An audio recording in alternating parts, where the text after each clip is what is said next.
नमस्कार दोस्तों, आप देख रहे हैं क्राइम फाइल्स और मैं हूं आपका दोस्त विश्वजीत। आज की कहानी है मेरठ की गलियों में जुलाई की उस गर्म और उमस भरी रात ने एक ऐसा राज अपने भीतर समेट रखा था जिसकी गूंज पूरे शहर को हिलाकर रख देगी। शहर का एक आम युवक अमित कश्यप, जो दिन में एक प्राइवेट ऑफिस में पार्ट टाइम नौकरी करता था और शाम को अक्सर अपने दोस्तों के साथ बैठकी जमाता था, उस रात की सुबह के सूरज को फिर कभी नहीं देख सका। अमित की जिंदगी में सब कुछ सामान्य लग रहा था, नई नई शादी, खुशहाल जीवन, लेकिन उसके पीछे छुपा था एक गहरा धोखा, एक घातक साजिश और एक ऐसा विश्वासघात जिसे अमित ने सपने में भी नहीं सोचा था। उसकी पत्नी रविता, जिसे उसने अपनी दुनिया मान रखा था, उसके सबसे करीबी दोस्त के साथ एक खतरनाक खेल खेल रही थी। ये कहानी सिर्फ एक हत्या की नहीं, बल्कि उन टूटते विश्वासों की है जो किसी के जीवन को तबाह कर सकते हैं। अमित कश्यप 28 साल का नौजवान मेरठ की एक शांत कॉलोनी में रहता था। वो मेहनती था, जिम्मेदार था और अपने छोटे परिवार से बेहद प्यार करता था। अमित की शादी रविता से 6 महीने पहले ही हुई थी। रविता दिखने में सुंदर और व्यवहार में सौम्य लगती थी। शादी के शुरुआती दिनों में दोनों की जिंदगी में हर वो रंग था जो एक नए जोड़े की जिंदगी में होता है। घूमना, खाना, छोटी छोटी नोकझोंक और ढेर सारा प्यार। लेकिन धीरे धीरे अमित को महसूस होने लगा कि कुछ बदल रहा है। रविता अब ज्यादा वक्त फोन पर बिताने लगी थी।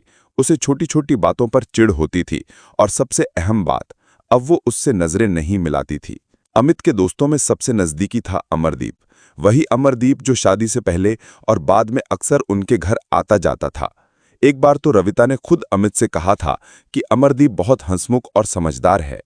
अमित को उस समय इस बात पर गर्व हुआ था कि उसकी पत्नी और दोस्त एक दूसरे को पसंद करते हैं, लेकिन उसे क्या पता था कि यही पसंदगी धीरे धीरे उसकी बर्बादी की वजह बन जाएगी। अमरदीप और रविता की बातचीत अब अकेले में होने लगी थी। शुरुआत व्हाट्सएप पर हुई चैटिंग जल्द ही देर रात की कॉल्स तक पहुंच गई। एक दिन अमित ने अपनी पत्नी को अमरदीप के साथ बेहद आपत्तिजनक स्थिति में देख लिया। उस दिन घर में जो तूफान आया उसने तीनों की जिंदगी बदल दी। अमित का गुस्सा उस दिन जरूर फूट पड़ा, लेकिन रविता ने आंसुओं और कस्मों के सहारे उसे मना लिया। अमरदीप भी सामने आया और कहा कि ये सब एक गलती थी और अब ऐसा कभी नहीं होगा। लेकिन सच्चाई कुछ और थी। अगले ही हफ्ते रविता ने अमरदीप से साफ कहा कि अगर उन्हें साथ रहना है तो अमित की जिंदगी से हटना जरूरी है। लेकिन कैसे? तलाक? नहीं। समाज, परिवार और कानूनी पचड़े से बचने के लिए उन्हें एक ऐसा तरीका चाहिए था जिससे किसी को शक ना हो। एक रात अमरदीप ने मोबाइल पर एक पुरानी तेलुगु फिल्म देखी जिसमें नायक अपनी बीवी को मारने के लिए सांप का इस्तेमाल करता है। उसी समय यह खौफनाक विचार उनके जहन में आया, अगर अमित की मौत सांप के काटने से हो जाए तो किसी को कुछ शक नहीं होगा। पुलिस भी इसे प्राकृतिक हादसा मानेगी और मामला रफा दफा हो जाएगा। योजना पर काम शुरू हुआ। अमरदीप ने मेरठ के एक सपेरे से संपर्क किया और 1000 रुपए में जहरीला सांप खरीदा। इधर रविता ने अपने पति को रोज शराब में उलझाने का काम शुरू किया। हर शाम शराब पिलाई जाती ताकि वो खुद को ना संभाल सके। और फिर एक दिन 22 जुलाई की रात थी। गर्मी अपने चरम पर थी। अमित घर लौटा, थका हुआ और पसीने में भीगा हुआ। रविता ने उसका पसंदीदा खाना बनाया, उसे खुश करने की हर कोशिश की। फिर शुरू हुई शराब की महफिल। अमित ने ज्यादा पी ली। देर रात जब वो पूरी तरह नशे में था तब रविता ने उसका गला दबाना शुरू किया। फिर रात के अंधेरे में अमरदीप आया। उसने अपने बैग से सांप निकाला और अमित की लाश के पास छोड़ दिया।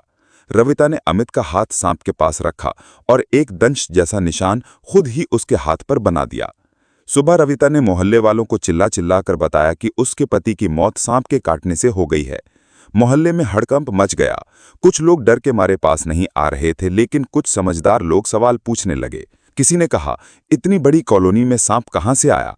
किसी ने देखा कि अमित के गले पर निशान कुछ और ही बयां कर रहे थे। पुलिस को बुलाया गया। पोस्टमार्टम रिपोर्ट में साफ हो गया कि अमित की मौत गला घोंटने से हुई है। जब पुलिस ने रविता और अमरदीप से सख्ती से पूछताछ की तो दोनों टूट गए और अपना गुनाह कबूल कर लिया। रविता और अमरदीप को गिरफ्तार कर लिया गया। मीडिया में यह मामला तुरंत वायरल हो गया।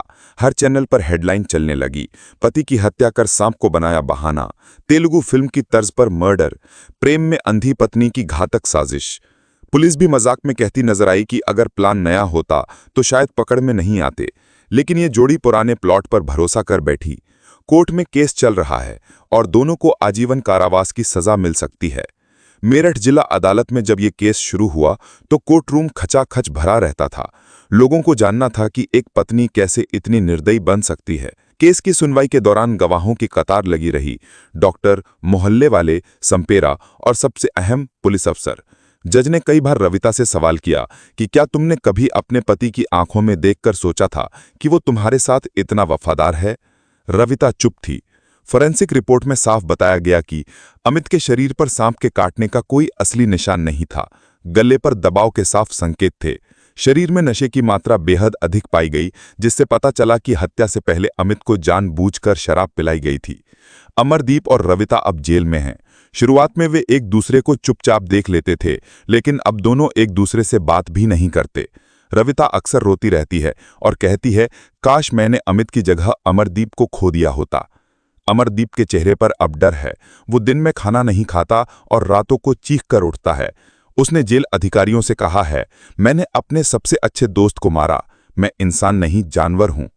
अमित की मां अब भी हर सुबह दरवाजे पर बैठी रहती है। जब कोई लड़का गली से गुजरता है तो वो झट से सिर उठा लेती है, शायद अमित होगा। पिता ने बोलना छोड़ दिया है। छोटा भाई अब भी उस कमरे में नहीं जाता जहां अमित सोया करता था। मोहल्ले वालों ने पुलिस को बताया कि हमें शक था, लेकिन किसके घर में क्या हो रहा है कौन देखता है। वो लड़की पहले बहुत अच्छी लगती थी, लेकिन अब लगता है चेहरा ही नकली था। टीवी डिबेट्स में ये बहस छिड़ी रही कि क्या फिल्मों का असर इतना घातक हो सकता है? क्या विवाहेतर संबंध समाज के लिए जहर बन रहे हैं? ट्विटर पर ट्रेंड चला, जस्टिस फॉर अमित। ये एक कहानी नहीं, समाज के सामने आई आईना है। ये एक हत्या नहीं, विश्वास की मौत है। ये एक साजिश नहीं, इंसानियत की हार है। और शायद यही वो कीमत है जो हम चुकाते हैं जब रिश्ते लालच, वासना और झूठ पर टिके होते हैं।